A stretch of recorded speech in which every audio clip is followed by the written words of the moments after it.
Yeah. Yeah. What do you think, Kev? I like it. It's pretty good.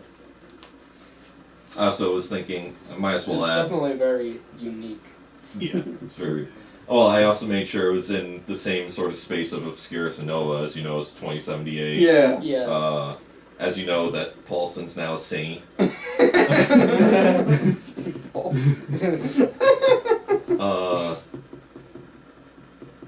I like how it kind of contrasts Obscurus too, because Obscurus is more like Yes, it's kind of like these lifeless characters who are maybe robots. which This that's is all another. about like being human. Well, I mean, it can also hint that maybe he himself isn't as human as we all think, because he just got like half his subconscious extracted into an egg, Yeah. even though he has some humanoid instincts that he can kill himself with. Yeah, that's true.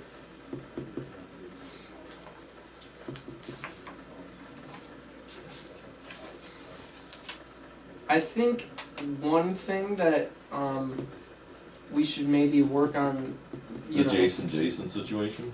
No? Because that's one thing I was worried about, because the psychiatrist addresses the egg as Jason, and obviously Kevin You could playing call Jason. him Egg or Yeah. Jay. Something. Yeah. And they are Yeah, both that- Jason, though. Yeah, they're Yeah. technically both Jason. That's why I wrote it as Jason and Jason, because I just Yeah. thought, Yeah, that could get a little tricky. But the one thing I was thinking of was, I thought about it initially with, like, the very first scene. Was, like, it's obviously a lot of talking, and... well, it definitely needs a good amount of talking to understand Yeah, this, it's the kind of this story plot. where it needs a lot of talking. But if there's just ways to have, like, Dr. Cawley, like, doing something while he's kind of, like, because the first scene is essentially him, like, explaining the premise of the film to the egg. Essentially, but also at the same time, this is the first time the egg's ever woken up. And so it Right. hasn't fully... He's just like, I'm Dr. Cawley, I'm your psychiatrist. Right. You just went through a huge surgery. What's today's date? Yeah. I don't know. I was just thinking, like, if you see like any opportunities for characters to just be like doing things while they talk, I Okay. feel like it's a way to kind of color the world a little bit more. So like you could have him like messing with, test tubes or something. I don't know, but like Test tube. Like Marlon Brando eating the fruit during Apocalypse Now. I mean, I guess I could have you like skimming through Freud or something. yeah.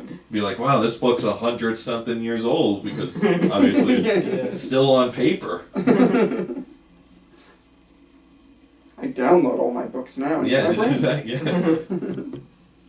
It's the Matrix has that. They just insert chips to like learn martial arts. Right? Oh, yeah, yep. It reminded me of Philip K. Dick a little bit. Like, Yeah. I love that kind of stuff. I read the book To Android's Dream of Electric Sheep, and it has like these mood organs. They're called. It's like these boxes that like shoot out like I don't know if it's electromagnetic or like hormonal or whatever information to the brain and like force you to have moods. So like one of the funniest ones. So essentially, it'll like the smooth mood to your... watch TV no matter what's on. Beep beep beep, No. and then that's your mood. Oh, so it's not even in the sense of like enjoying the show. It's just let me press a button and I just auto enjoy it. Or like Deckard tries to get his wife Iran to listen to punch in for the mood obedience to your husband, and instead she punches in for a black despair.